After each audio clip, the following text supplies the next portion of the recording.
wa ala ali sayyidina Muhammad.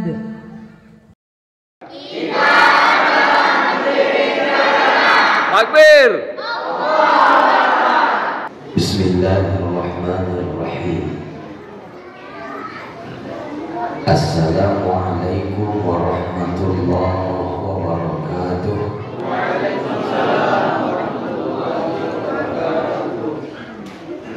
Assalamualaikum warahmatullahi wabarakatuh. Waalaikumsalam warahmatullahi wabarakatuh. Bismillahi walhamdulillah.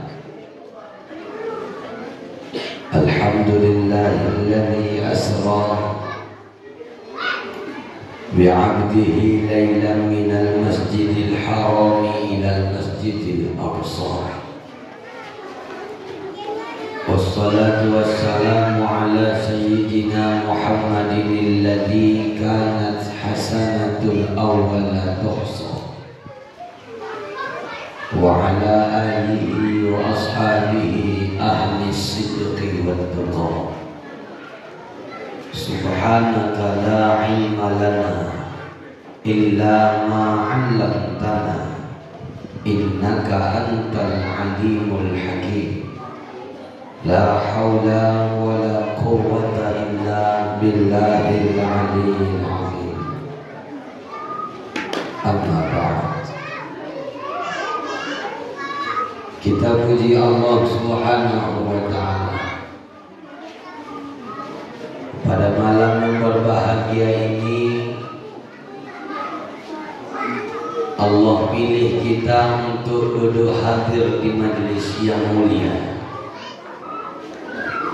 di Musalla Nurul Iman dalam rangkaian acara peringatan Isra wal Mi'raj baginda Nabi Muhammad sallallahu alaihi wasallam. Mudah-mudahan yang duduk hadir malam hari ini kudoakan kelak jadi penghuni surga.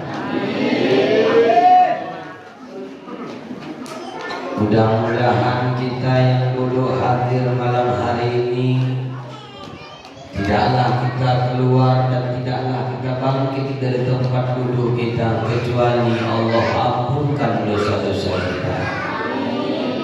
Yang punya penyakit Allah angkat penyakitnya. Urusan yang sulit dimudahkan urusannya. Rezeki yang kurang lancar dilancarkan rezekinya. Yang punya laki soleh lakinya. Yang punya bini solehah bininya. Yang belum dapat jodoh dekat jodohnya. Yang belum aja Pak, yang belum. Waktu berkali jawab. Yang punya hajat, punya niat, qabul hajatnya. Amin ya rabbal. Salawat dan salam kepada paduka alam yang mulia baginda Rasulullah Muhammad.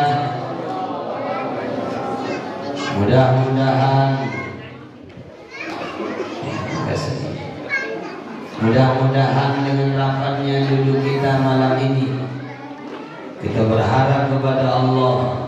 Begini pula rapatnya duduk kita nanti menatap wajah Rasul dalam surga. Amin ya rabbal. Para hadirin ulama, para ustaz, tuan-tuan guru, muallim-muallimah yang kami muliakan, PKM Musalla Nurul Iman beserta segenap jajaran kepengurusan yang kami hormati, aparatur pemerintahan desa yang tadi juga sudah menyampaikan sambutan serta himbauan yang begitu luas di hadapan kita bersama. Pengurus MKSMM Tengok satu pun gak ada orang yang ditengok malam ini. Entah apa salah belum orang ini. Sadenya gak ada, Samsul gak ada, Pas surga pas jadwal ceramah berangkat pula di umroh. Kayak ada salah orang itu. Mengikuti YouTube, perkembangan Facebook, FGSM tiap malam selalu orang tuh hadir. Karena nggak ada orang. Sampaikanlah salam sama ketua FGSM. Laju dia mungkin teman. Dia permintaannya aku ceramah kuliah subuh nggak pernah aku ya kan. Gimana mau terima? Jadwal di Medan setiap minggu sudah berisi minta orang turutin ngaji kita nggak boleh tinggal. Kalau ngaji bebas mana-mana bisa ngaji kita. Masjid satu mau kitab ini, masjid satu kitab ini. Ada Melayu bahasa Indonesia. Alhamdulillah masih mau madu ngaji. Bilang sama Ustaz Endro setiap bulan itu minggu pertama yang kosong Ustaz. Sengaja kosongkan minggu pertama biar bisa kemana-mana. Paling tidak kalau nggak ada yang undang, macam tadi subuh tidur aku habis subuh. Malam udah capek. Walaupun orang nggak datang, mudah-mudahan sehat-sehat selalu. Seluruh pengurus PKM yang hadir, yang mohon izin, mohon maaf tak bisa aku sebutkan satu persatu. Kalau aku sebutkan satu-satu ngabsen namanya. Bapak Ibu jamaah musalla Nurul Iman, baik yang undangan maupun keluarga setempat, yang mudah-mudahan kita semua yang hadir diridhoi dan diberkahi oleh Allah Subhanahu wa taala. Amin kan Pak? Apa kabar Ibu sehat? Bapak sehat Pak? Ini cuma ini aja nih. Biar nama dari situ nggak keluar deh. Biar nggak kita bercakap baru keluar. Anak pun udah cuma ini aja, minum lain nggak ada, gue nggak naik, nongkrong nggak ada. Kayak sekali orang yang mau ceramah. Benar, kalau udah lama-lama, jangan minum ada. Bapak Ibu jamaah muliakan Allah Subhanahu wa taala, yang juga ada Satgas yang selalu aktif, yang selalu pakai seragam, udah bertahun-tahun seragam boleh diganti belum? Alhamdulillah. Udah lain luarnya belum? Ibu jangan. Bu, aku tahu apa isi hati kalian. Tahu. Begitu lewat aku tadi masuk sambil duduk bercakap ujung orang. Kakak gondrong. Ini gara-gara gak pernah main musik gondrong ini. Tahu aku sampai mencakap yang tahu. Ada yang jawab ke bawah tenda, ini kan mau pasang. Nah, diwunding kan ya. Diwunding. Gak apa-apa, resiko. Kalau nggak mau dicakapi orang, jangan buat orang mencakapi. Ya Bu. Kadang, jangankan yang nggak baik, yang baik pun salah di pandangan orang. Kita emang nggak bisa terlepas Pak dari cakap orang lain. Cuman hati-hati di saat kita cakapkan orang lain, orang punya kuping juga punya mulut. Nggak baik bisa cakap, yang baik dicakapi. Nggak bisa lepas. Ada Ustaz gondrong cakapnya. Apa yang bukan soal banyak lampu ke cewek. Ada Ustaz yang botak. Ayah tukuran Ustaz dia. Serba salah. Ada Ustaz yang cepat nikah dibilang Ustaz kegagalan. Ada yang udah berumur nggak nikah, udah mati jodohnya.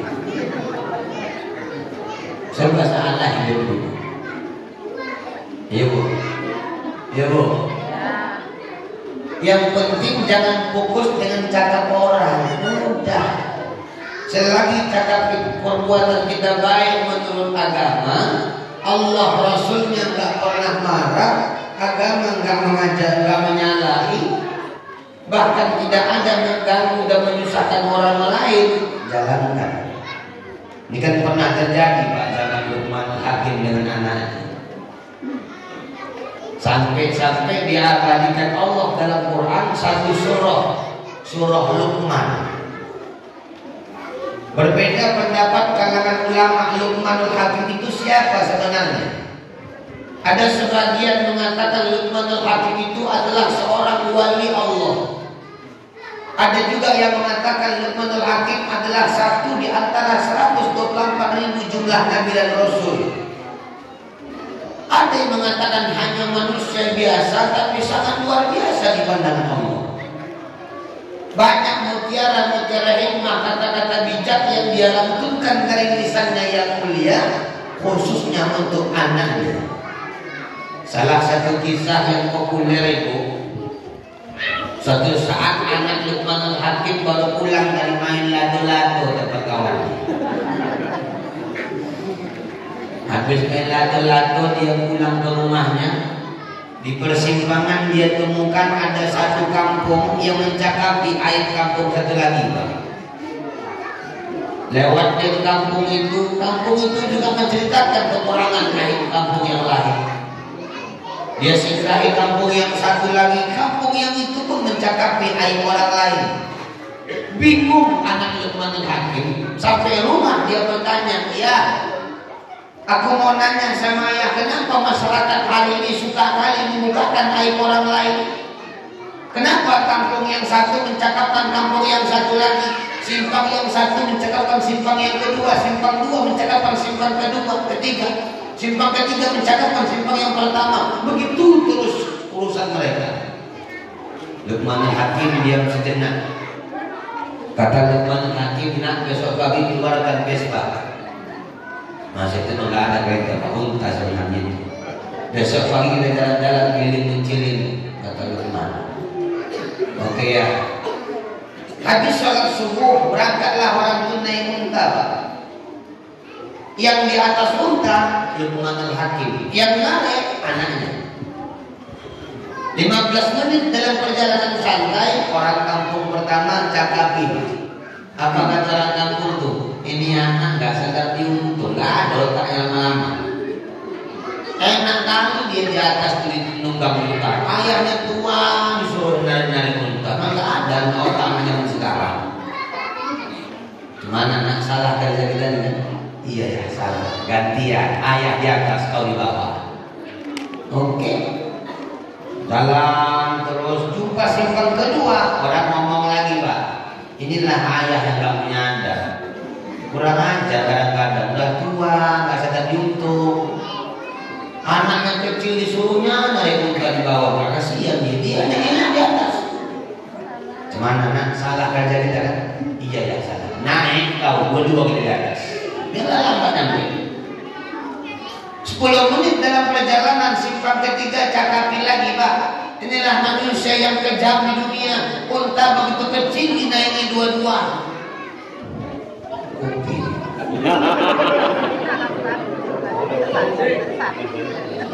Unta begitu kecil dinaiki dua-dua.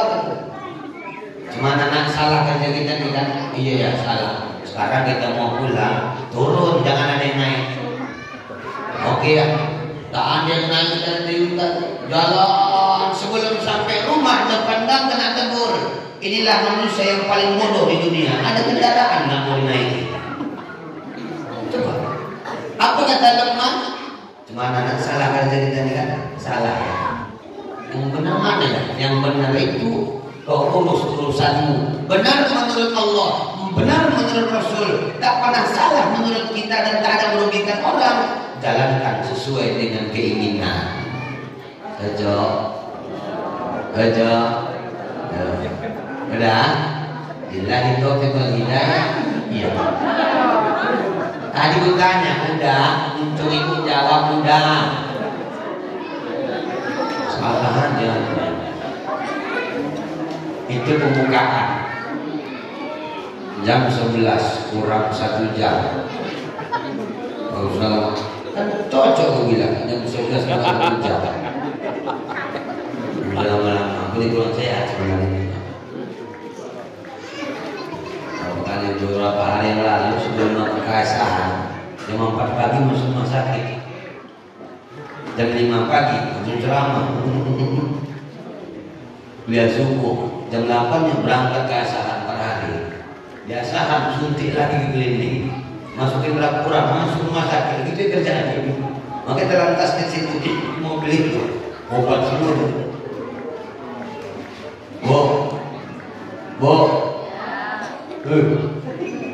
Malam ini kita bicara tentang Isra Mi'raj.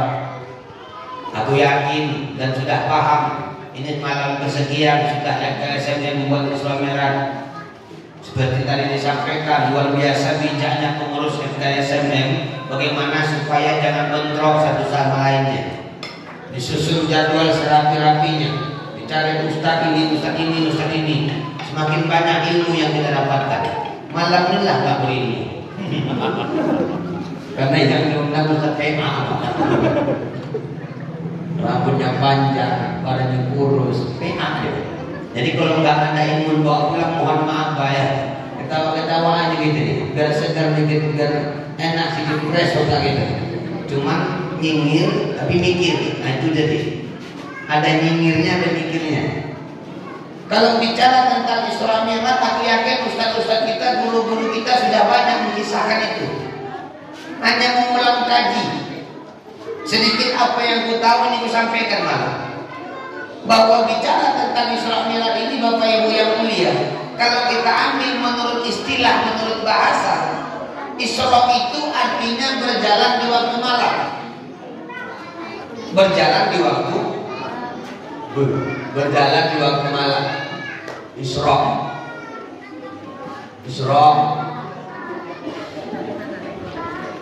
Setiap yang berjalan di waktu malam namanya Isra kalau menurut istilah. Aku dari Johor, bukan Johor ya, Johor.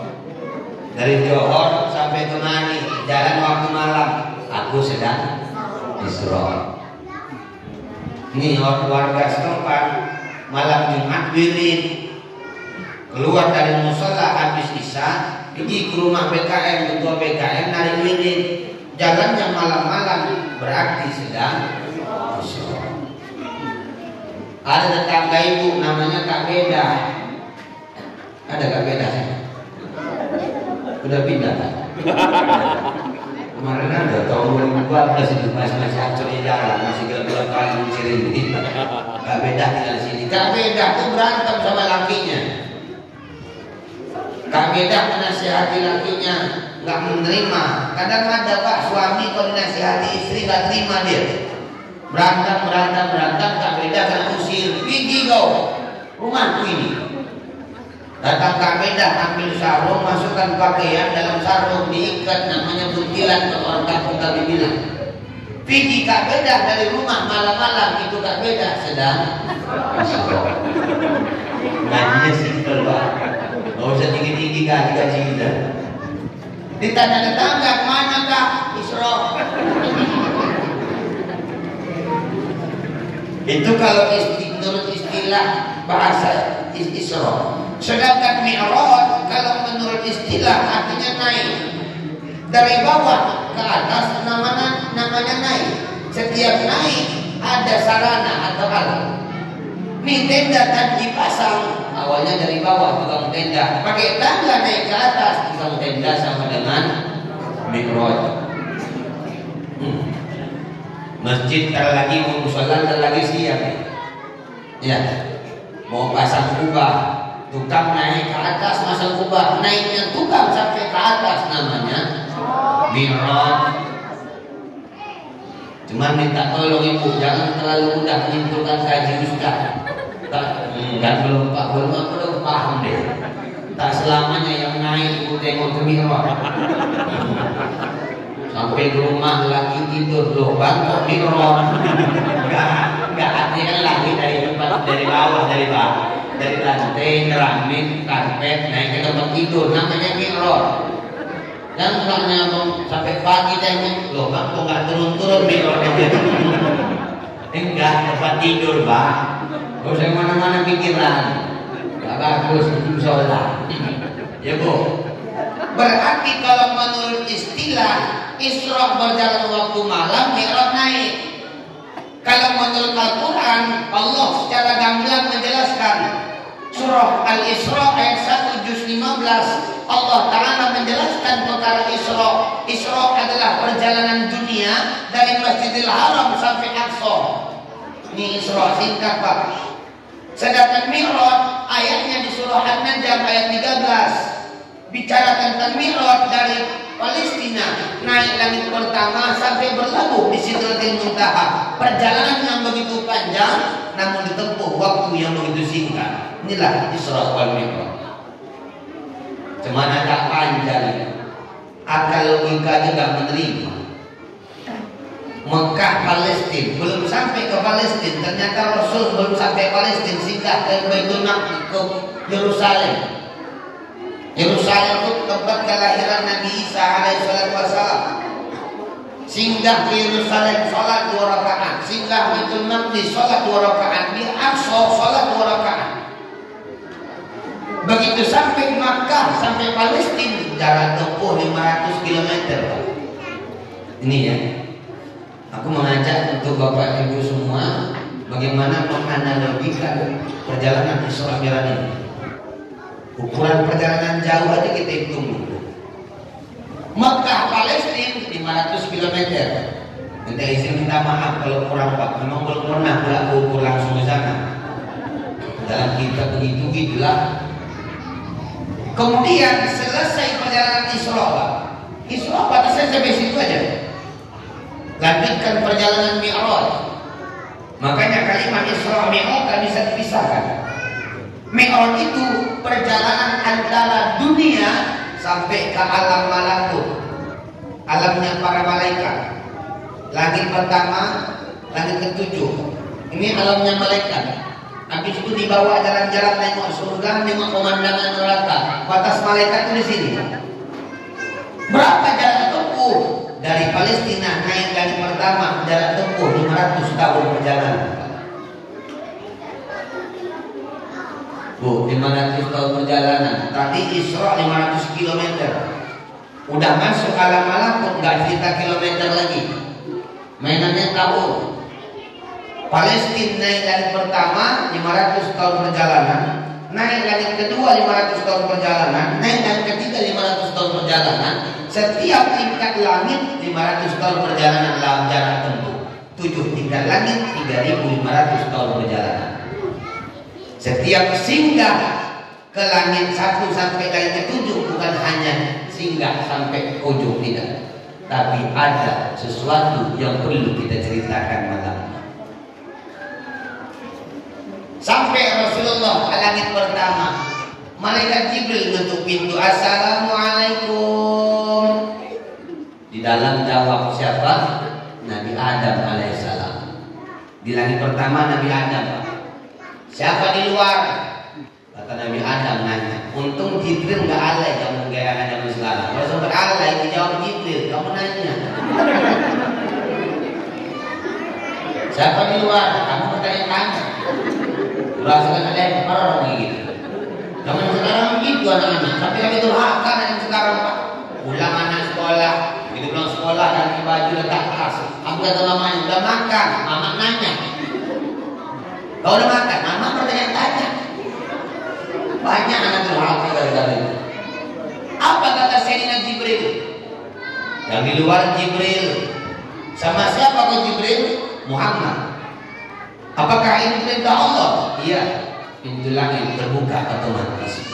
Cakap dengan cakap, ucap salam Rasulullah. Assalamualaikum ya Abal Bashar. Assalamu sejahtera kepadamu wahai ayahnya manusia. Secara zahir jasadnya. Apa kata Sayyidina Adam? Waalaikumsalam warahmatullah ya Abar Ruh. Selamat sejahtera di atas wahai ayah ruh manusia. Secara jasad kita keturunan Nabi Adam, secara hakikat kita keturunan Nabi Muhammad. Karena manusia diciptakan dari nur Muhammad sallallahu alaihi wasallam. cakap lama Pak. Sudah kita sempat juga minum makan kue. Coba makan nasi nggak ada kue, minum kopi aja lah, kan minum kopinya. Naik langit kedua sampai langit ketujuh, setiap tingkat langit jumpa para nabi. Yang ingin kubicarakan malam ini adalah perjalanan Isra Mi'raj ini Bapak Ibu yang mulia. Sebelum sampai berlabuh di Sidratil Muntaha menjemput perintah salat daripada Allah Ta'ala, Rasul diperintahkan Allah naik langit 1 sampai langit 7, menyambung dan memperkuatkan ukhuwah Islamiyah. Artinya sebelum dapat sholat, silaturahim dijaga. Kias kebaliknya, sholat ditolak kalau silaturahim masih putus. Ini kias kebaliknya. Jangan harap Ramadan bentar lagi, nggak sampai 20 hari lagi insya Allah Ramadan nyampe. Sebelum kiamat Ramadan pasti datang Pak. Tapi siapa bisa menjamin diri kita ini bisa ibadah dengan Ramadan? Andai pun sampai ibadah diri kita nih di bulan Ramadan nanti, coba tanyakan diri, ibadah Ramadan ini mau menilai ibadah sama Allah atau tidak?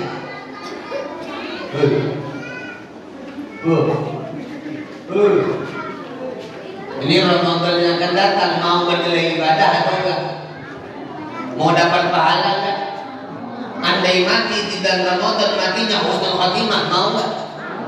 Dapat ganjaran surga, mau tidak?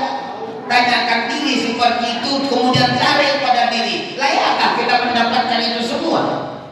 Kenapa muncul pertanyaan layak? Karena berapa banyak orang Ramadan juga tak catapan semua orang tetap jalan juga.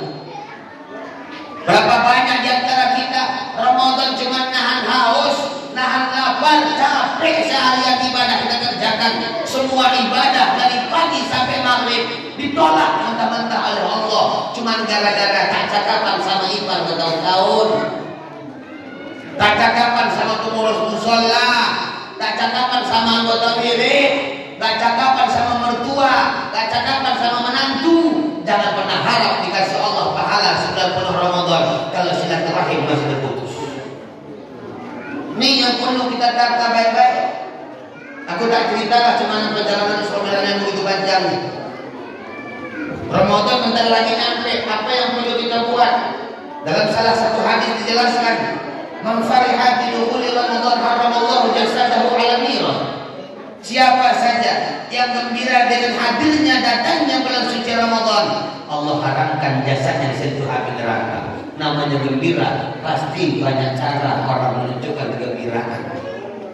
Ya Bu, ada orang gembira dengan adanya Ramadan tinggi, orang itu kebaca bukan Rebo kan? Pergi kebaca Rebo, ngapain?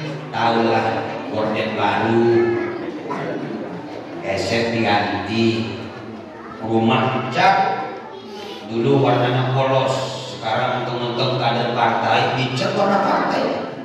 Dan orang tahu kader militan. Semua bagus-bagus, rumah ada tamannya dibersihkan, dibaguskan. Boleh Ustaz, nggak ada masalah. Wajar-wajar saja, namanya kita mau kedatangan tamu Pak.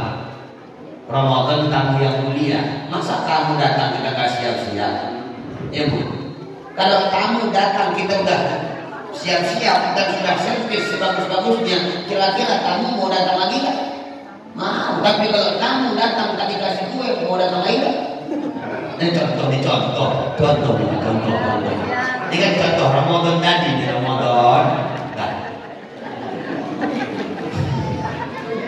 Ini umpama, gak usah kemana-mana pikiran. Ramadan isu ada ini dalam.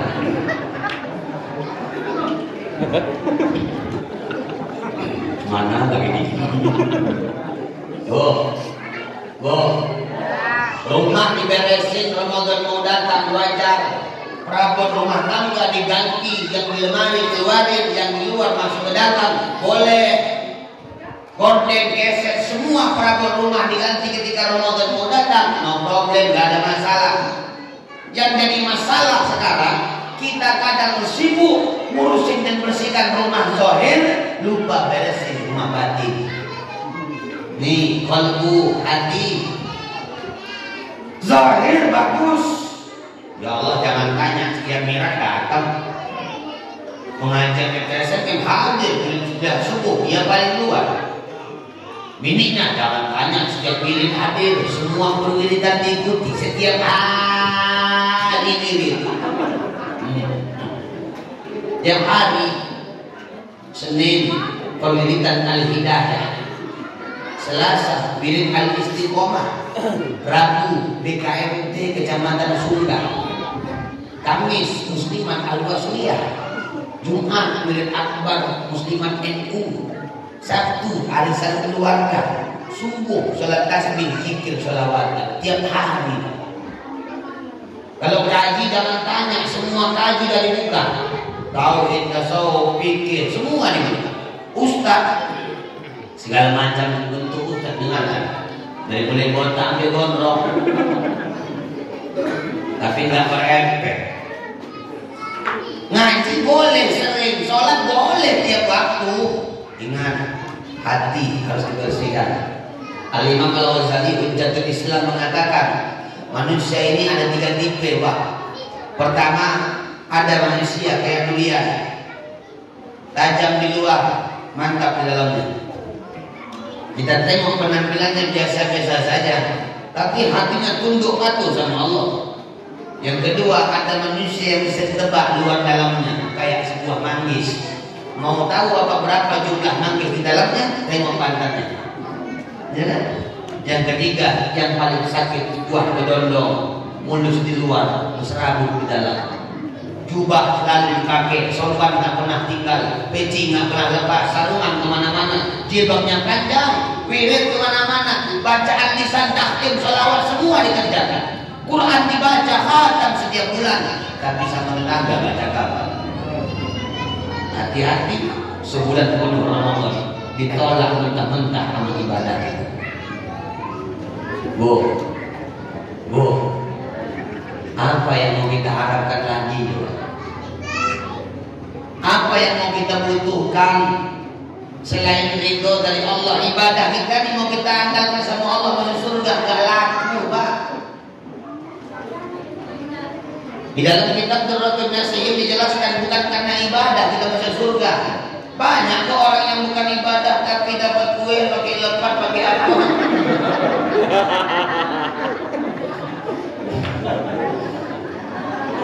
Baik kali, rajin kali, panjang umur ya. Sehat, banyak rezeki, cepatnya haji. Ada sama kau, ada ayah kan kau aja. Sampai mana? Enggak laga, datang. Bu, orang ibadah bukan karena ibadahnya suruh. Ada kok orang ibadah masuk neraka. Ada juga yang bikin ibadahnya masuk surga. Bahkan mohon maaf dijelaskan ada seorang pelacur ngasih minum seekor anjing masuk surga. Bukan karena faktor ibadah, karena Allah ridho. Itu yang membuat kita masuk surga. Bagaimana cara mendapatkan ridho Allah itu? 2 cara. Hablum minallah, hablum minannas. Hablum minallah dah beres, salat 5 waktu, Allahu Akbar. Belum lagi orang azan dia dah ke masjid. Habis maghrib dia nggak balik, zikir, salawat, tasbih, semua dikerjakan Quran. Habis baca Quran, habis isya baru balik. Hebat ibadah. Puasa jangan tanya, semua ibadah kita kerjakan bernilai pahalanya, Pak. Dari mulai sahur kita mulai. Habis sahur ada doa mustajab sebelum subuh. Berangkat dari rumah ke mushola, sholat subuh, sholat sunnah subuh, sholat sunnah sebelum subuh. Itu lebih baik daripada dunia sesinya kata Rasulullah. Baru kita sholat subuh berjamaah, diiringi oleh para malaikat. Sholat berjamaah gitu banyak. Habis subuh belum balik kan, sholat sunnah. Habis sholat sunnah duha, habis duha baca Quran, baru pulang ke rumah. Belanja masuk ke rumah. Habis waktu zuhur masuk sholat zuhur. Habis zuhur istirahat kejap. Asar balik lagi ke sholat. Habis asar masak. Ibadah semua. Habis maghrib beres-beres rumah, isya musola ambil tarawih. Baca Quran di rumah sebelum tidur, sholat, sholawat, tasbih semua kerjakan, banyak pahalanya. Quran khatam 3 kali, tasbih ribuan kali, sholawat puluhan ribu kali, namun tak bernilai apa-apa di hadapan Allah kalau lisan masih menyakiti hati orang lain. Sebelum masuk Ramadan, yuk bebaskan itu, bersihkan rumah yang batin.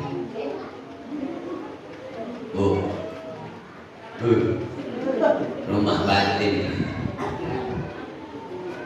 Memaafkan gampang, minta maaf yang sulit. Kenapa beda Ustaz? Iya, memaafkan masalah mudah, masalah hati. Minta maaf karena gengsi. Baru gini kepling lantar. Teman-teman punya mobil di rumah 2 biji, udah sama orang gak punya mobil gak mau kata minta maaf. Mentang-mentang dia Ustaz, gak bisa.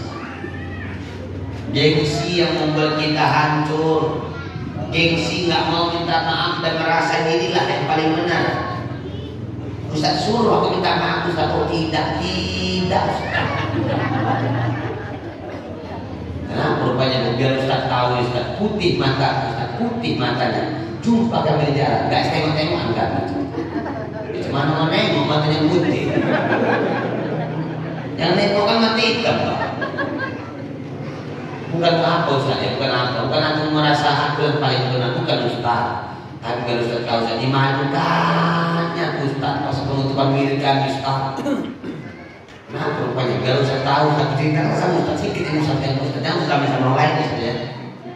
Apa katanya? Pasti ada orang banyak pula dibilangnya, Bu tolong ya, ini kita penutupan wirid, habis raya baru buka lagi, tolong Kak Fitri, uang wirid, uang iuran tolong habis bayarkan, bayar.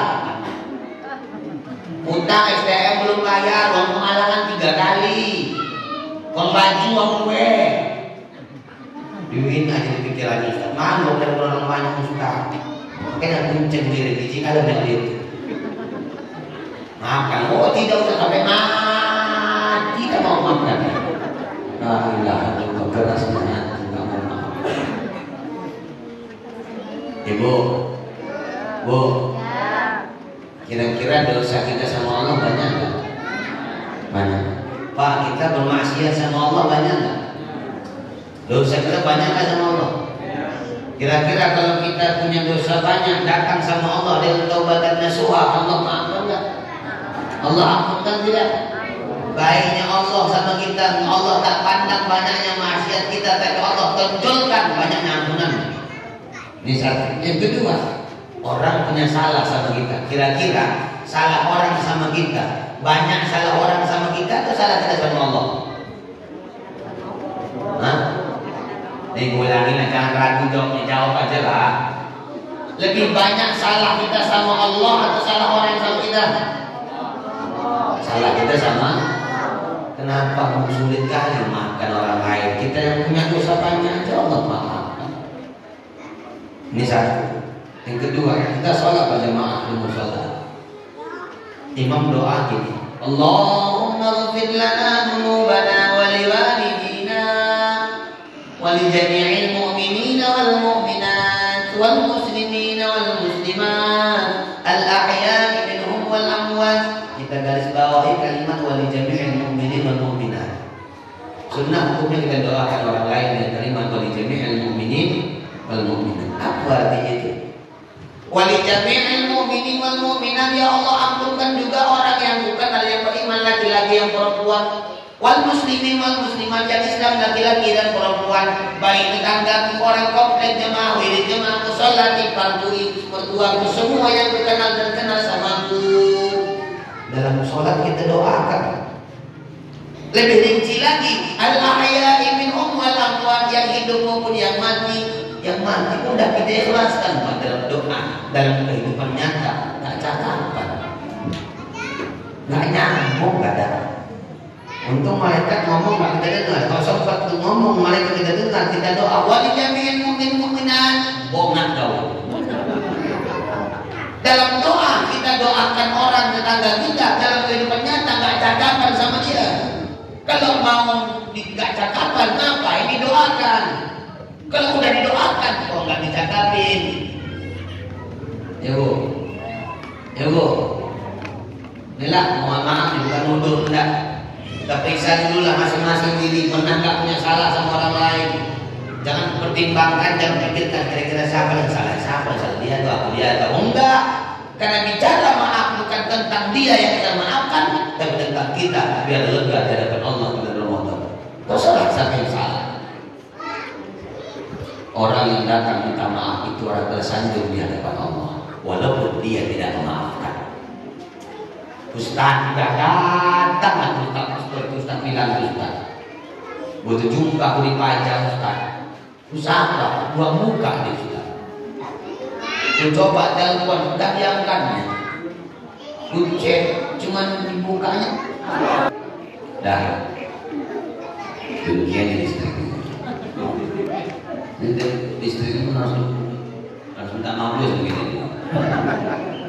Bu, walaupun kita udah datang minta maaf 2-3 kali tapi dia tak maafkan, bukan urusan kita ini. Urusan kita sama Allah sudah selesai, urusan kita sama dia sudah selesai. Terlepas dia maaf atau tidak, ya. Yang penting kita sudah berusaha islah menyambungkan hubungan. Kita telepon 3 kali, nggak diangkatnya Ustaz. Di WA cuma dibacanya aja.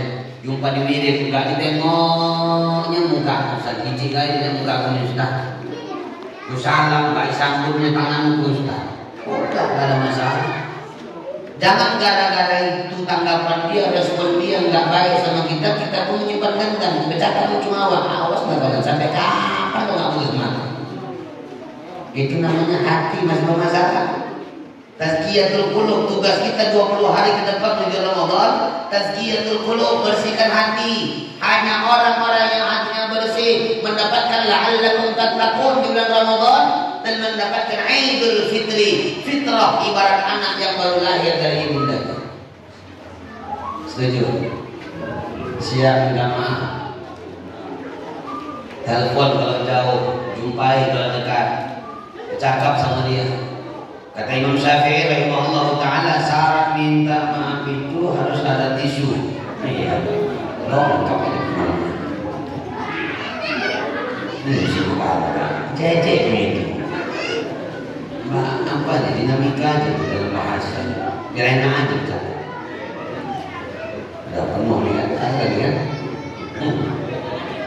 Kata Imam Syafi'i, Bapak Ibu minta maaf itu ada 2 cara. Hah? Apa itu? Udah nggak usah.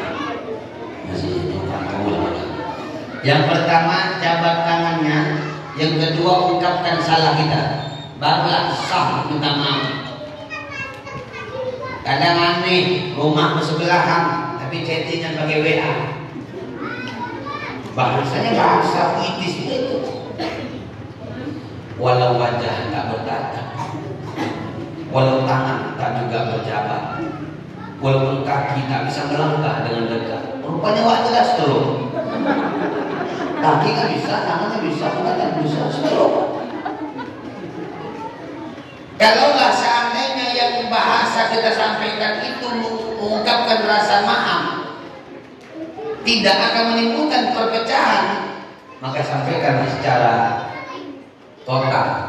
Tapi kalau kita sampaikan salahnya sama dia, dia akan membuat menimbulkan masalah baru. Jangan sampaikan. Cukup kita bilang sama Allah, minta sama Allah agar Allah tutupkan aib itu, janji tidak akan ulangi lagi. Minta maaf. Telepon oleh kamu. Biar pas Ramadan ini enak, lega ibadah Ramadan ini. Pasrah itu Ramadan jadi mati pun dalam Ramadan husnul khatimah, itu untuk minta sama Allah. Ya Bu, ini pertama hikmah Ramadan, hikmah Mi'raj yang menjelaskan dari langit ke langit. Selesai dari langit ke-7, langit ke-6 jumpa sama Nabi Allah Musa, langit ke-7 jumpa sama Sayyidina Ibrahim alaihissalatu wassalam, Khalilullah. Kemudian Allah Ta'ala perintahkan malaikat Jibril untuk jalan-jalan ke dalam surga, nengok pemandangan surga. Tamsilan surga, tamsilan neraka, udah terlebih dahulu Allah tunjukkan sama Nabi Muhammad, beginilah kelak. Siapa saja masuk surga, siapa saja masuk neraka, juga Allah tunjukkan apa yang dia lakukan. Makanya Allah bilang allati barakna haulahu linuriyahu min ayatina. Kami berkahi sekeliling perjalanan Muhammad untuk kami tunjukkan bukti kebesaran kami, kata Allah. Sampailah menengok pemandangan surga. Nampak Rasulullah surga itu begitu indah, Pak. Si indah ada kalah dengan indahnya. Begitu masuk Rasulullah masuk surga langsung keluar, Pak. Allah nanya, ya Muhammad, kenapa kau langsung keluar? Apa kurang lengkap kita surga yang akan kau siapkan? Apa jawab Rasulullah? Ya Rabb, lengkap sudah fasilitas yang kulihat, nyaman dan penuh kenikmatan. Kenapa aku langsung keluar? Aku khawatir ya Rabb, kalaulah aku masuk ke dalam surga, apakah umatku masuk ke dalam surga? Masih mikirkan kita, Pak. Payah nyari pemimpin udah duduk mikirkan rakyat, Pak. Sebelum dulu jangan tanya, ya Allah, kita bangun desa mencuri menjadi desa yang bawah. Jalan yang kita bagus, yang lubang kita sumbat, yang dukul kita ratakan. Siap bolak-balik di rakyat, belum duduk, udah duduk dan pernah berganti mereka. Begitu diangkatnya, maaf ya Pak, nanti saya sempatkan singgah ke komplek, saya sempatkan singgah ke Musolatul Iman, saya lagi sibuk pula kunjungan kerja ke Australia. Biasa, jangan berharap dengan makhluk, Pak. Apalagi pejabat zaman sekarang, ya Allah, payah nyari dia mana betul mana enggak. Ya Pak.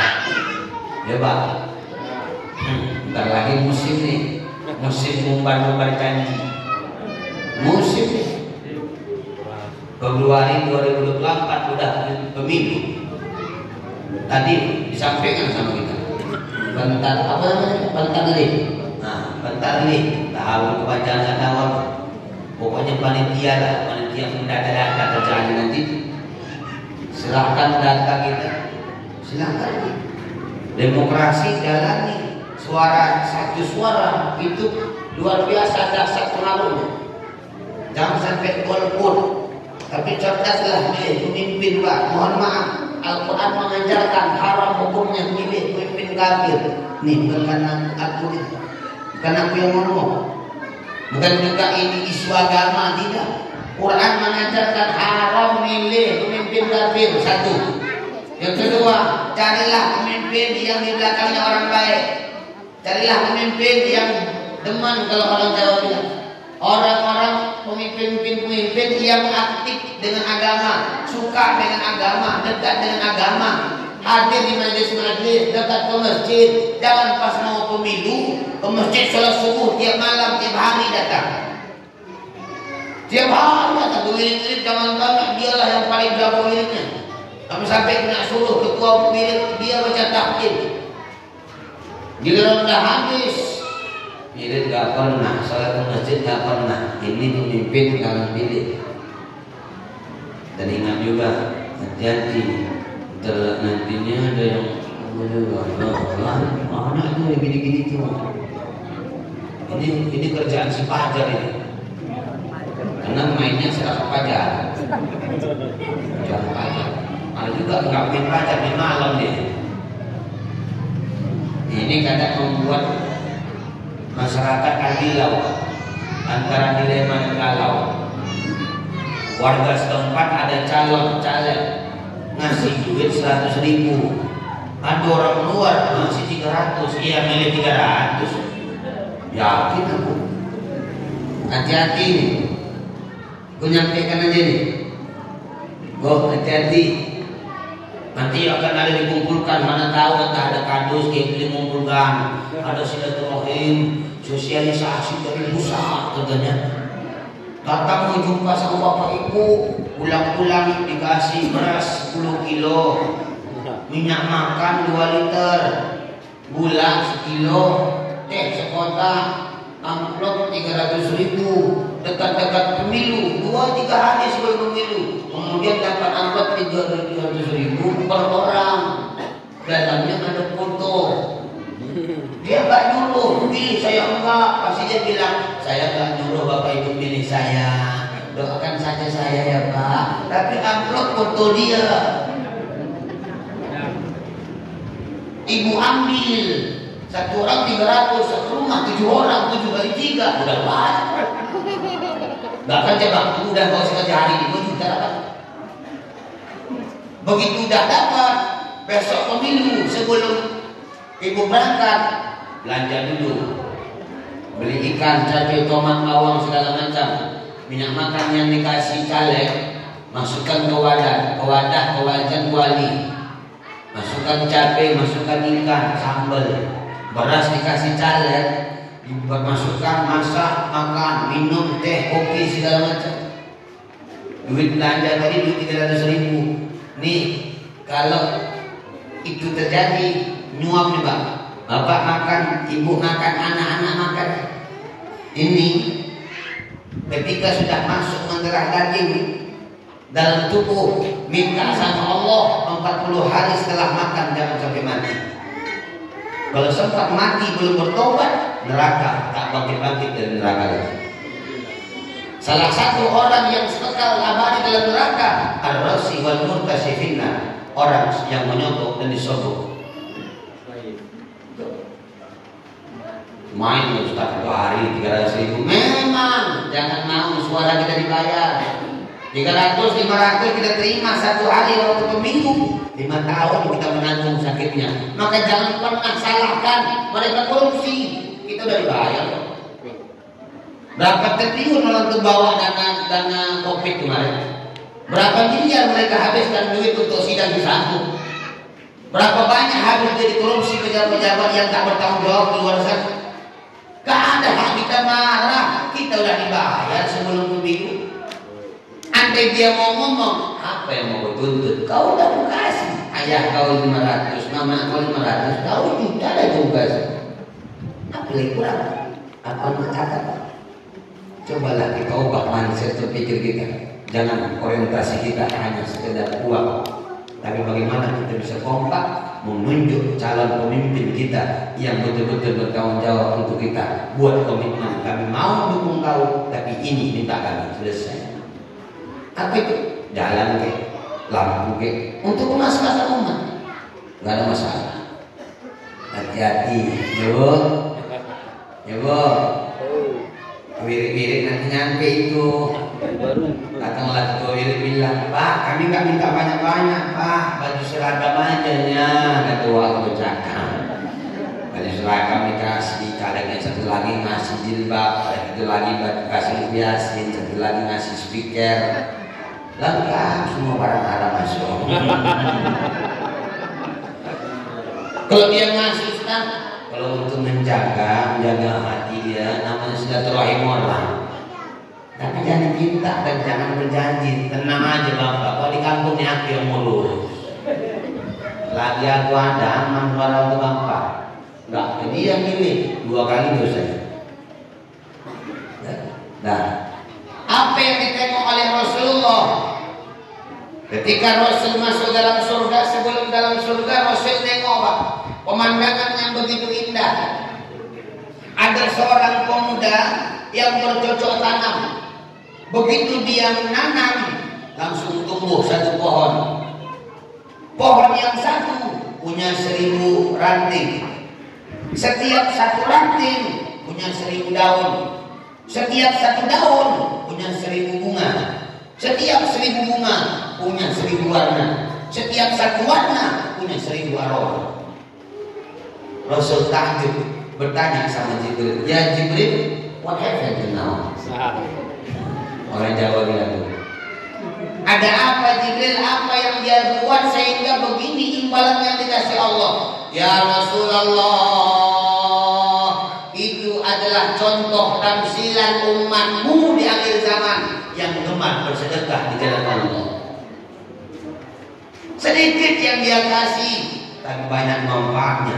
Itulah imbalan. Mohon izin, mohon maaf. Ada gaji kita 2 juta dalam sebulan. Begitu pulang gajian tanggal 1, tanggal 2, ambil dari 2 juta itu 10% 200.000. Ini bukan kita zakat ya.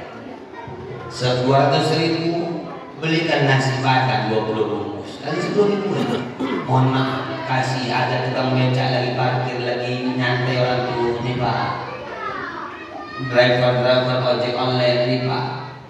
Memang 10.000 itu duit orang tuh pasti lebih Pak. Beli nasi bisa, tapi gara-gara kita kasih 10.000 orang tuh lebih bersyukur nggak keluar duitnya untuk nafkah anak ini. 10.000 orang tuh makan, bertambah tenaganya. Dikasih Allah asbab makan nasi. Walaupun hakikatnya bukan karena nasi kita berbuat bisa kuat tenaga, bukan karena nasi kita bisa kenyang. Allah yang mengenyangkan. Berapa banyak orang makan terus tapi tak kenyang-kenyang. Ada juga orang yang tidak makan tapi kenyang dibuat Allah. Begitu sudah bertenaga badannya, mendarah lagi dia sholat, ibadah sholatnya diterima Allah gara-gara tenaganya kuat. Asbab sebungkus nasi, pahalanya sampai sama ibunya nasi dulu.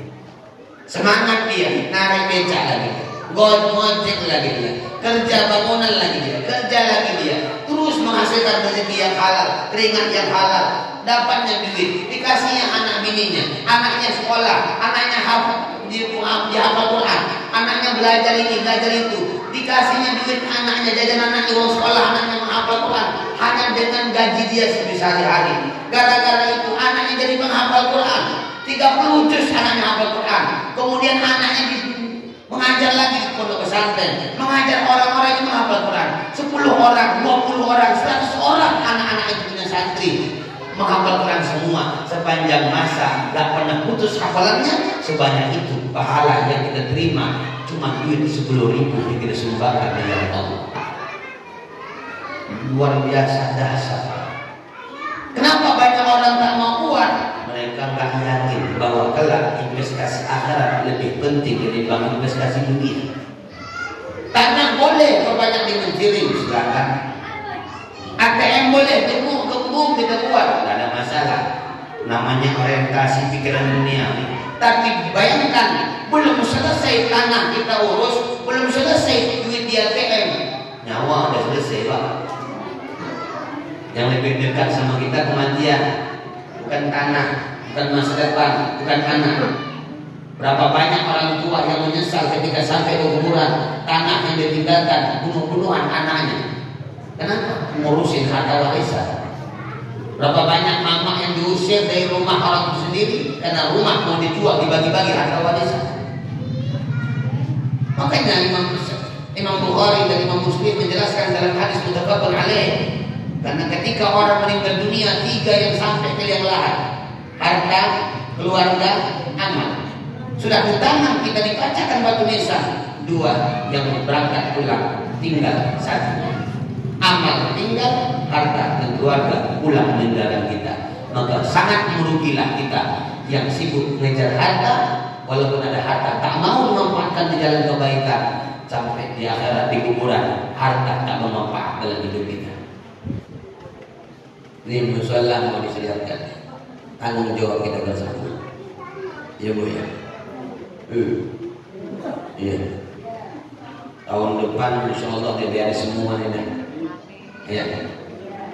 Gak usah banyak-banyak. 1 hari cepet. Ini contoh di kantong ada uang 100, jempol 20, 10, 5.000, 2.000. Lewat kota 62.000. Padahal dalam Islam mengajarkan berikan yang paling disenangi, berikan yang paling disayangi. Di antara yang banyak tadi, yang paling disayangi mana? Kenapa bukan itu? Saya Ustaz. Belum total. Mungkin hari ini gak wah duit Pak.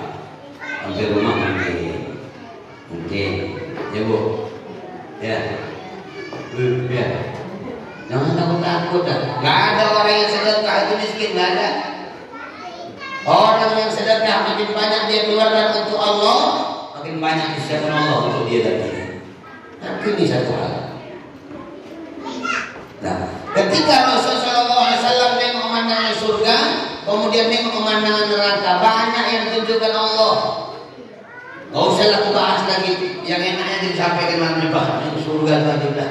Nanti kalau mereka bilang nanti apa tengok Rasul neraka, enggak semangat, kalau itu pucat-pucat semua muka kau nanti. Sampai Rasulullah nengok pemandangan neraka, Jibril bilang sama Rasul, ya Rasul ini murok diikat, ditambah. Aku nunggu sini. Maksud kau? Engkau yang melanjutkan perjalanan ya Rasul, aku tak bisa nembus. Iya, gitu kali kalau kawan sama apa?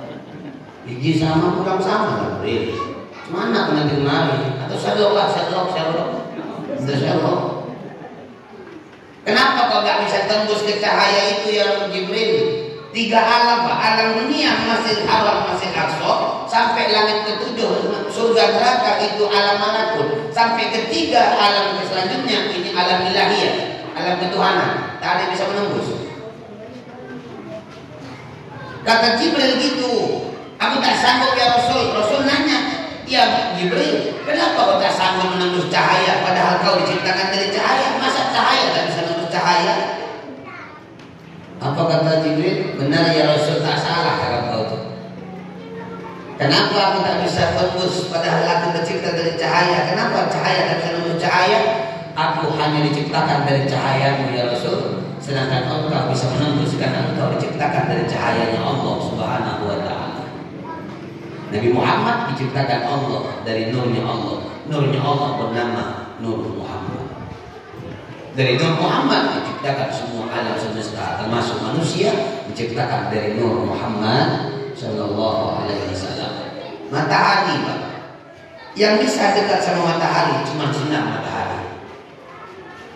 Yang lain pasti hancur. Bumi coba dekat sama matahari hancur. Mars katanya planet yang paling panas, dekat sama matahari pasti binasa. Yang bisa dekat sama matahari cuma sinar matahari, dan yang bisa balik sama matahari itulah cahaya matahari. Yang bisa dekat sama Allah cuma nurnya Allah. Yang bisa kembali sama Allah juga cahayanya Allah Subhanahu wa ta'ala. Melintaslah Nabi Muhammad singgah ke Rafil Akhdar, singgah ke Mustawa, sampai berlabuh di Sidratil Muntaha. Dapatlah perintah salat 50 waktu. Turun lagi ke alam malakut, turun ke langit ke-6 juga sama Nabi Musa. Nabi Musa bertanya, ya Muhammad, apa yang berdapat dari Allah? Salat. Berapa waktu? 50. Banyak kali itu. Minta kurangin. Tak sanggup nanti umat gue. Minta kurangi lagi sampai 20. Kurang 5 dari 20. Berapa ya Muhammad? 20 Musa. Minta kurangi lagi. Umat sudah merasakan.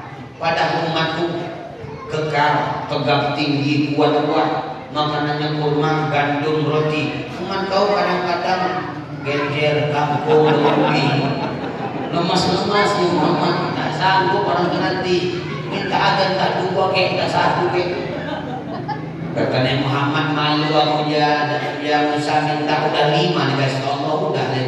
Karena setiap aku naik kurang 5, ini 5, dan lagi habis. Terdengarlah suara dari langit, dari malaikat Jibril menyampaikan, ya Muhammad, apabila umat melaksanakan sholat 5 waktu sehari semalam, samalah pahalanya seperti melaksanakan 50 waktu sehari semalam. Baiknya Allah gitu. Itu pun payah. Subuh berator, zuhur ke salon, asar main badminton, maghrib main handphone, isya untuk sinetron, mati mampus kena smackdown. Dan kadang-kadang lagi suruh Allah sholat, nggak rugi Allah sebenarnya. Satu dunianya sholat ibadah sama Allah, Allah tak bertambah kemuliaan. Bahkan kafir kita semua, Allah tak berkurang sedikit kejayaan. Allah tetaplah Allah kalau kita tak ada. Allah tetaplah Allah kalau kita mulia. Yang butuh Allah itu kita, bukan Allah butuh kita. Allah tak pernah butuh sama siapapun, karena Allah qiyamu bi nafsi, berdiri dengan sendirinya. Tanpa ada kita pun Allah tetap berdiri, tetap Allah, tetaplah Dia Tuhan. Kita yang nggak ada apa-apa kalau nggak sholat, macam bangkai yang berjalan. Kalau tidak dipakaikan pakaian iman dan takwa dari Tuhan Allah, manusia ini ibarat bangkai yang berjalan di muka bumi, ngejek-ngejek semua makhluk ini, Pak. Kita Kita dengar, kalau dengar kecakap pohon-pohonnya habis itu nanti dilempar pohon. Bangkit lewat bangkit, dia bilang apa nggak emosi? Betul nggak dengar? Itu dibuat diterima Allah doa Nabi Sis anak Nabi Adam.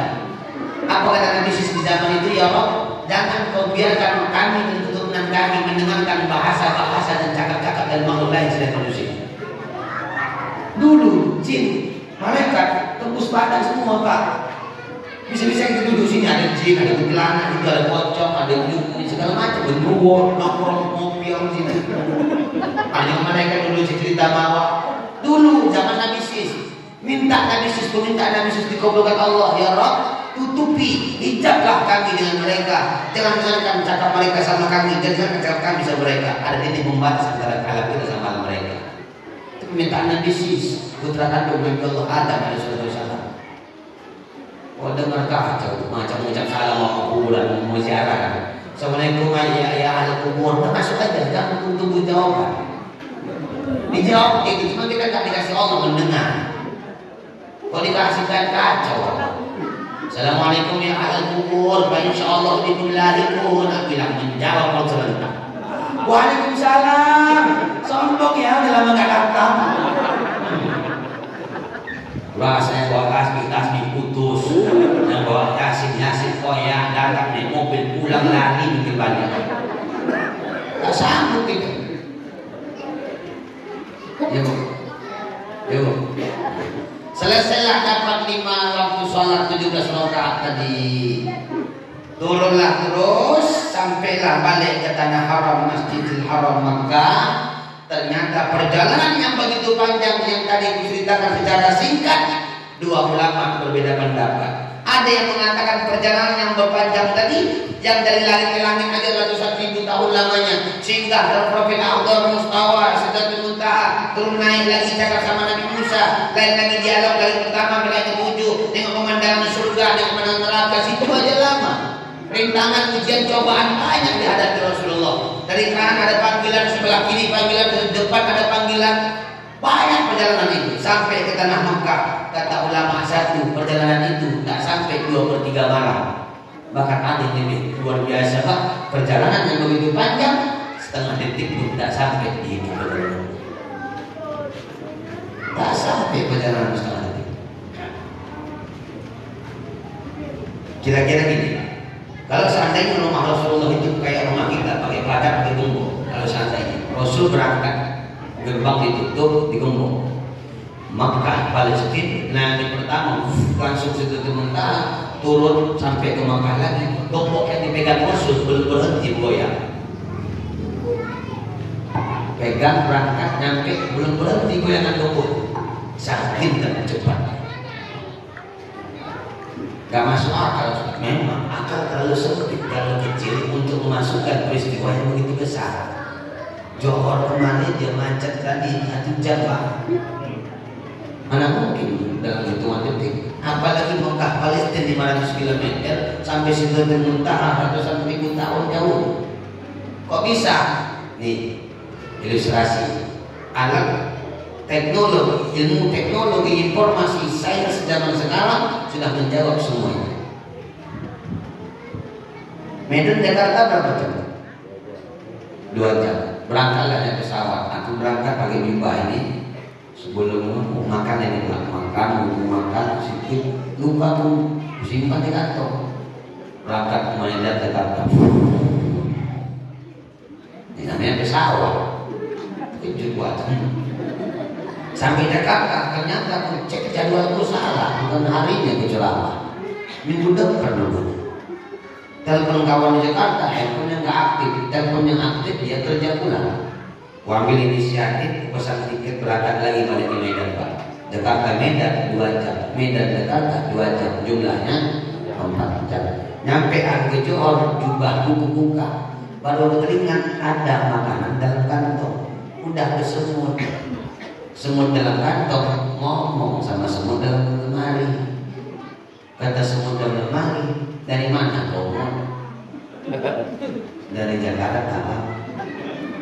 Kata semut dalam kantong, Jakarta mana? Ya Jakarta ibu kota yang mau dipindah tidak tahu. Serius kau? Kapan bulan kau biji? Tadi subuh di sini kau. Tadi jam 8 aku biji bang. Zuhur udah nyampe Johor. Iya bang, 4 jam. Iya, sakit nih kau. Mimpi kau. Kaki kau dari mana? Enggak kau, serius. Dia rasain orang tua nih. Ah gila, fix gila kau. Nggak mungkin. Kau percaya kau dalam. Dekat betul dekat. Pergi balik 4 jam. 4 jam aja. Iya. Gak percaya saya.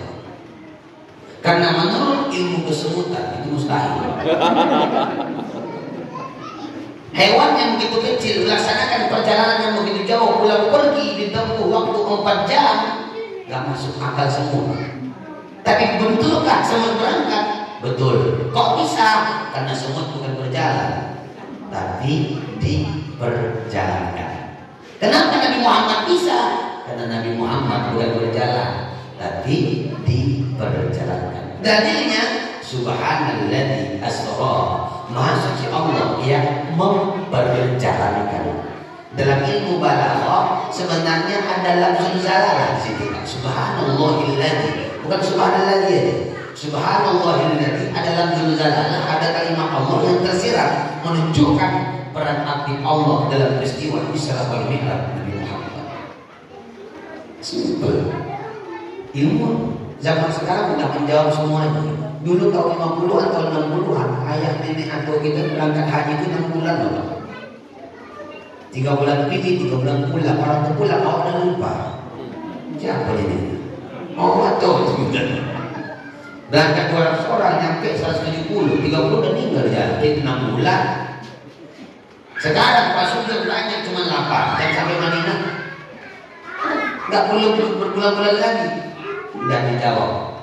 Inilah salah satu kehebatan Al-Quran, menjawab apapun masalah manusia dari zaman dulu, sekarang dan yang akan datang. Quran sudah menceritakan jauh sebelum terjadi kejadian. Idza zulzilatil ardu zilzalaha, apabila bumi kami goncangkan dengan goncangan yang sangat dahsyat, kata Allah. Ratusan ribu tahun yang lalu ayatnya turun. Kejadiannya 2004 perlu dirasakan di Banda Aceh. Wa akhrajatil ardu asqalaha, maka bumi mengeluarkan isi kandungan dalamnya. Kejadian di Palu baru beberapa tahun yang lalu, terbelah waktu gempa bumi, terbelah dikasih Allah satu perkampungan masuk ke permukaan bumi. Bangunan, mobil, manusia, hewan, tumbuhan masuk dalam, seakan-akan pernah melihat dari bawah, baru dimuntahkan oleh tanah. Wa akhrajatil ardu asqalaha wa qala al-insanu ma laha. Manusia pada saat itu bertanya-tanya, ada apa ini? Turki Selatan lagi enak-enaknya orang itu. Tiba-tiba masing-masing bertanya, kenapa ini, kenapa ini, kenapa ini? Nanya anak kemana, ayah kemana, mama kemana? Ayatnya ratusan ribu tahun yang lalu bercerita, sekarang baru ditunjukkan Allah buktinya adalah salah satu kehebatan dan mukjizat Al-Quran, kemurnian Quran jelas dari Allah. Dulu ceritanya, sekarang buktinya. Nah, inilah sekelumit Isra wal Mi'raj. Nggak jauh dan nggak tajam-tajam kali sebenarnya. Isra wal Mi'raj mengajarkan kekuatan silaturahim dan kekuatan iman kepada Allah. Karena tak selamanya hidup di dunia berdasarkan akal logika. Ketika perlu ditanamkan keimanan sama Allah yang diutamakan. Kalau menurut manusia gak mungkin, maunya Allah pasti bisa. Kalau mau manusia adanya anak, karena ada ayah, ada oma, ya Pak. Kalau ada ayah omanya, ada anaknya. Ada sebab, ada akibat. Ayah omanya sebab, anak jadi akibat. Ayah omanya akibat, anak jadi sebab. Itu mau manusia. Kalau maunya Allah, gak perlu ada ayah, lahir Nabi Isa. Cuma kadang dikencilin banyak orang yang ikut itu. Ada anaknya, ada mamanya, ayahnya ada. Kalau mau manusia, ada ayah, ada oma, ada anak. Kalau Allah mau, gak perlu ada ayah, gak perlu ada oma, lahir Nabi Adam. Tercipta Siti Hawa. Allah ingin mengajarkan sama kita bahwa iman bagaimanapun kehidupan zaman sekarang, bagaimanapun kehidupan kita susah atau tidak, iman tetaplah diutamakan. Secara tidak langsung menyampaikan kepada kita, hari ini kita butuh Allah, besok kita butuh Allah, lusa kita butuh Allah, sampai kapanpun kita butuh Allah. Allah yang menguasai diri, Allah yang menguasai jagat raya, Allah dapat meminta, Allah dapat bergantung, Allah minta pertolongan, Allah dapat kita berharap, Allah dapat minta rezeki, Allah semuanya. La malikun illallah, tidak ada yang memiliki kecuali Allah. Apapun yang kita rasakan dan kita miliki cuma hak pakai, bukan hak milik. Namanya hak pakai, suatu saat diambil pemilik. Jangan sombong siapa yang memakai merasa sok memiliki. Aku bawa mobil, titipkan sama Bang, Bang titip ya Bang, bilang. Tiba-tiba yang kutitipkan sombong. Wajar tidak? Tidak. Begitu ku ambil mobil tadi, bempernya hancur. Spion dua-duanya rusak, kaca mobil pecah, yang nitip marah nggak? Marah.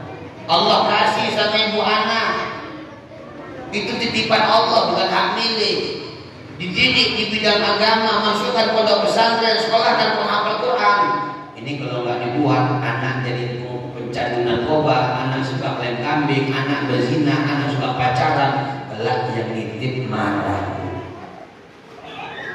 Kalau sudah Allah marah, tak perlu Allah turun tangan, dikirim aja makhluk yang lain. Apa itu? Gempa Allah. Kurang hebat dasar apa kita tengok Turki Selatan? Berapa menit habis? Dulu 2004 sebelum tsunami Aceh. Kurang dasar apa serambi Mekah?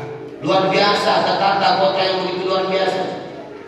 Berapa menit dikasih Allah gempa tsunami? Selesai kota. Palu habis. Dulu Padang sama Nias habis kasih Allah gempa. Medan jadi sedang masih dijaga Allah. Bukan berarti kita ahli ibadah juga. Dengan banyak kita di sujud baju. Karena semakin banyak kampung itu orang ahli sujud, semakin banyak ahli maksiat. Jangan berpikir banyak ulama, banyak ustaz, guru-guru di kampung ini aman kampung, belum tentu. Banyak juga ahli maksiat. Makanya ada kata Sayyidina Umar bilang bahwasanya ada satu daerah yang guru banyak, kiai banyak, ustaz banyak, pemimpin banyak, tapi tetap dikasih Allah musibah. Kenapa? Karena maksiat dibiarkan. Dibiarkan maksiat. Ya Ramadan ditugas Bapak BKSM ngumpul semua apa semua BKM di masjid sholat ngumpul. Mereka dapat tua, mereka dapat maksiat. Tutup selama Ramadan ini, mohon jihad. Kerjasama sama polsek, kerjasama sama pemerintahan desa, kumpulkan semua kepala desa. Ngomong sama Pak Camat. Gak peduli kita siapa apa agama mereka, yang penting sebulan penuh Ramadan, tolong hargai kami beribadah. Selebihnya kita nggak pernah ganggu, mau ngapain di luar rumah nggak bisa. Kita punya toleransi, lagu hidup mulyadi. Ya bu, ya bu. Ngumpul kerjasama, kompak. Karena banyak orang bilang itu jangan begini, jangan begitu. Dia buat puasa, jangan sampai nggak puasa ibu dia. Pagi pokok di jalan, enggak ada.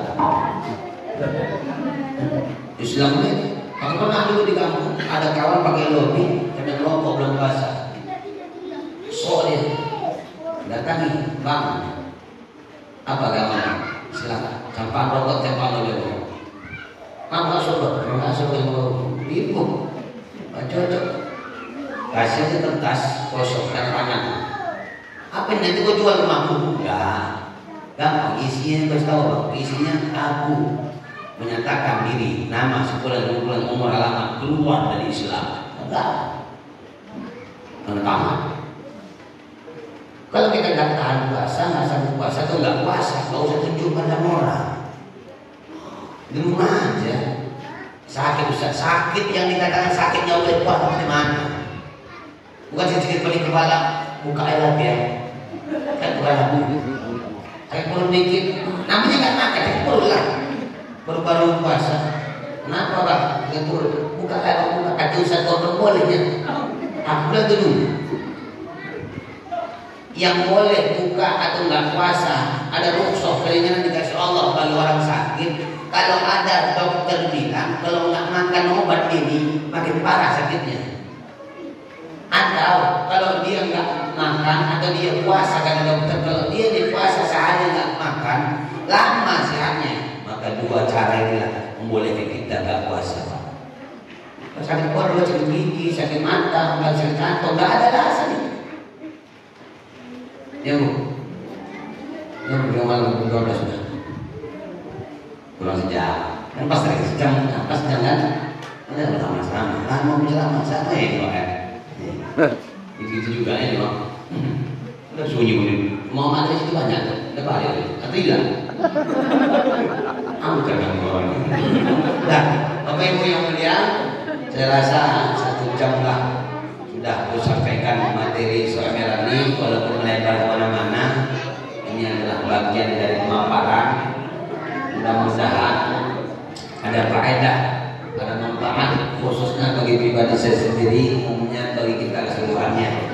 Saya yakin percaya Bapak Ibu bisa menilai, memilah dan memilih mana yang layak untuk diamalkan, mana yang layak untuk dijadikan pedoman hidup, mana yang layak untuk kita tinggalkan.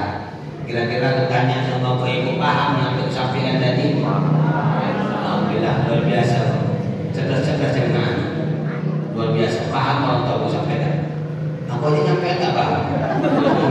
Betul itu lebih paham, lebih jago daripada. Nah, yang bicara baik, yang mendengar juga baik. Tapi yang paling baik adalah orang yang mengamalkan kebaikan.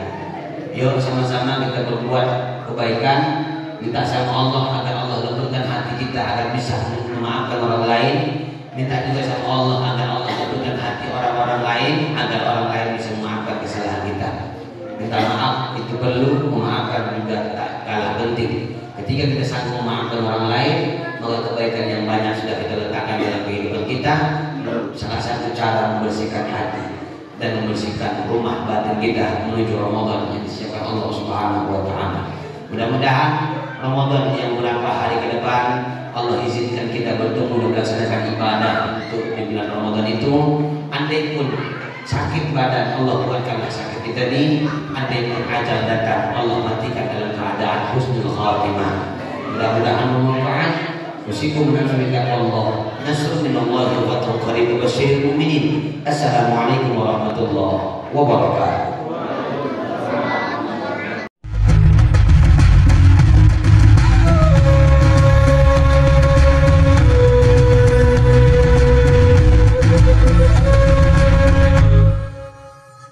Jangan lupa, supaya channel ini bermanfaat, padamkan warna merah. Klik subscribe, subrek.